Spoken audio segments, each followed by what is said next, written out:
आप सभी को जय श्री महाकाल। दोस्तों 2024 में केदारनाथ का रजिस्ट्रेशन 15 अप्रैल 2024 को स्टार्ट हो चुका है। और ये वीडियो मैं इतना लेट क्यों बना रहा हूँ, क्योंकि अभी भी मेरे पास बहुत सारी क्वेरी आ रही है जिसमें लोगों को रजिस्ट्रेशन कैसे करना है ये बात अभी उनको पता नहीं है। कुछ लोग रजिस्ट्रेशन तो कर पा रहे हैं लेकिन गलत तरीके से कर रहे हैं। तो महाकाल के भक्तों का टाइम ना वेस्ट करते हुए चलिए मैं सबसे पहले आपको लेकर चलता हूं अपने कंप्यूटर स्क्रीन पर और वहां पर आपको सारी जानकारी देता हूं। आपको सबसे पहले गूगल क्रोम पे चार धाम यात्रा रजिस्ट्रेशन लिखना है और इस तरह से आपको उत्तराखंड पोर्टल का एक वेबसाइट दिख जाएगा। लास्ट ईयर अगर कोई फॉरेनर यहाँ पर रजिस्ट्रेशन करना चाहता है तो उसके लिए यहाँ पर कोई ऑप्शन नहीं था, लेकिन इस बार इन्होंने यहाँ पर फॉरेनर के लिए भी यहाँ पर ऑप्शन दे रखा। हम इंडियन है तो हमें इंडियन पिलग्रिम सिलेक्ट करना चाहिए। यहाँ पर आपको अपना नाम, मोबाइल नंबर और यहाँ पर आपको इंडिविजुअल सिलेक्ट करना है। इतना करने के बाद आपको अपना एक स्ट्रॉन्ग पासवर्ड डालना है और उसी पासवर्ड को आपको एक बार रिकन्फर्म करना पड़ेगा। फिर आपको साइन अप करना पड़ेगा और आप अच्छी तरह से साइन अप कर ले। एक बार साइन अप करने के बाद अब आपको राइट वाले ऑप्शन पे आ जाना है। यहाँ पर आपको अपना मोबाइल नंबर और अपना पासवर्ड और यहाँ पर कैप्चा इंटर करने के बाद आप साइन इन कर लेंगे। साइन इन करने के बाद यहाँ पर आपको चार ऑप्शन दिख रहे हैं, तो आपको सबसे पहले वाले ऑप्शन पे क्लिक करना है, रजिस्ट्रेशन फॉर टूर। तो सबसे पहले आपको यहाँ पर क्लिक करके अपना एक टूर बना लेना है। रजिस्ट्रेशन फॉर टूर पर क्लिक करने के बाद यहाँ पर आपको सिलेक्ट टाइप करना है, जो कि पहले से ही ऑलरेडी सिलेक्ट रहेगा, चार धाम रिलीजियस। दोस्तों अब हम एक ऐसे पॉइंट पर आ चुके हैं जहाँ पर ज्यादातर लोग रजिस्ट्रेशन करते वक्त गलती करते हैं, तो इस पॉइंट को आपको अच्छी तरह से समझना है।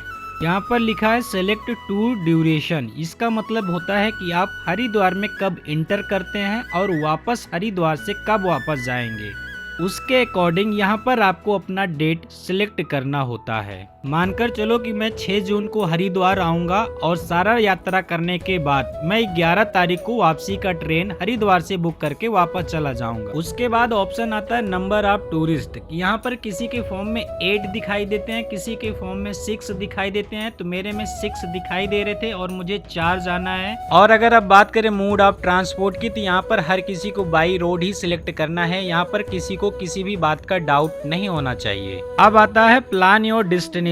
आप कहां पर जाना चाहते हैं, गंगोत्री, यमुनोत्री, केदारनाथ, बद्रीनाथ, तो यहाँ पर आप सिलेक्ट कर सकते हैं और उसके अकॉर्डिंग वहां पर आप डेट इंटर कर सकते हैं। जैसे कि मुझे केदारनाथ जाना है तो मैंने यहाँ पर केदारनाथ सिलेक्ट कर लिया। मुझे सोनप्रयाग से केदारनाथ की ट्रैकिंग कौन से दिन करनी है, मुझे यहाँ पर वो तारीख सिलेक्ट कर लेनी चाहिए। इस तरह से आप पूरा अपना एक टूर बना सकते हैं जिसमें 6 से 8 लोगों का, अगर आपने एक बार इसको बना लिया और इसको सेव कर लिया तो आपको ये बार बार भरने की जरूरत नहीं पड़ेगी। दोस्तों मैं आपको एक बात और बताना चाहता हूँ कि ये रजिस्ट्रेशन क्यों अनिवार्य है। दोस्तों मान के चलो कि आप 4 धाम की यात्रा पर, किसी एक यात्रा पर या 2 यात्रा पर जा रहे हैं, रास्ते में आपके साथ कुछ मिस हैपनिंग हो जाती है। उसमें हम आपको पहचान तो पा रहे हैं लेकिन मुझे आपका एड्रेस नहीं पता है, आप कहां से हो, कौन से लोकेशन से हो, तो ये रजिस्ट्रेशन उसी के काम आता है कि एटलीस्ट आपके घर वालों को इन्फॉर्म कर दिया जाए। और इस बात से आपकी ट्रैकिंग भी होती रहती है कि आप यमुनोत्री कब गए थे, गंगोत्री कब गए थे, केदारनाथ में कब गए, बद्रीनाथ में कब गए।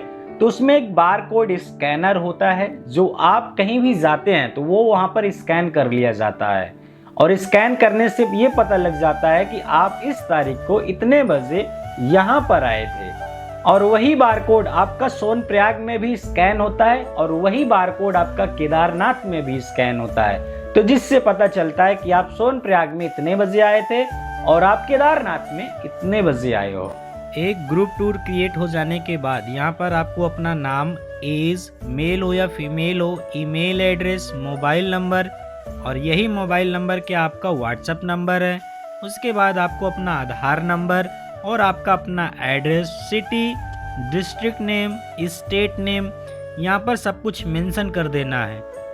घर के किसी ऐसे व्यक्ति का यहाँ पर नाम लिखना है जो आपके साथ ट्रबल ना कर रहा हो, उसका फोन नंबर और आपके रिश्ते में वो क्या लगता है। उसके बाद मोड ऑफ ट्रांसपोर्ट, आप हरिद्वार से कैसे जाना चाहते हो सोनप्रयाग तक, तो यहाँ पर आप अपने अकॉर्डिंग सिलेक्ट कर लेना। उसके बाद आपको सबसे पहले अपनी फोटो अपलोड करनी है, फिर आपके पास यहाँ पर आधार कार्ड, पासपोर्ट क्या है आप उसको सिलेक्ट करके उसके अकॉर्डिंग आप अपना यहाँ पर डॉक्यूमेंट अपलोड कर देंगे। अपलोड करने के बाद आप इसको यहाँ पर सेव कर देंगे और सेव करने के बाद इसी तरह से जितने भी लोग हैं, आपने 4 लोगों का सिलेक्ट किया है तो 4 लोगों का, 5 लोगों का सिलेक्ट किया तो 5 लोगों का, इस तरह से आप अपनी इंफॉर्मेशन डाल के सबका रजिस्ट्रेशन कर सकते हैं।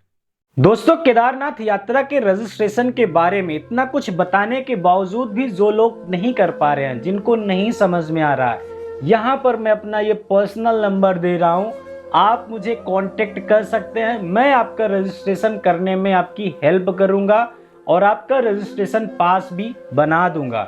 लेकिन इसके लिए आपको मुझे 10 से 20 रुपए चार्ज देना पड़ेगा, क्योंकि यार मेरा भी टाइम कंज्यूम होगा और आपका भी टाइम लगेगा। इसके साथ साथ ये जो पैसे आप मुझे दोगे, ये मैं अपने बैंक में सेव करके नहीं रखूंगा। इससे मैं किसी भी गरीबों को खाना खिलाने में उनकी मदद करूंगा। आपके 10 से 20 रुपए डोनेशन से किसी का पेट भर जाए तो इसमें और बड़ी बात क्या है।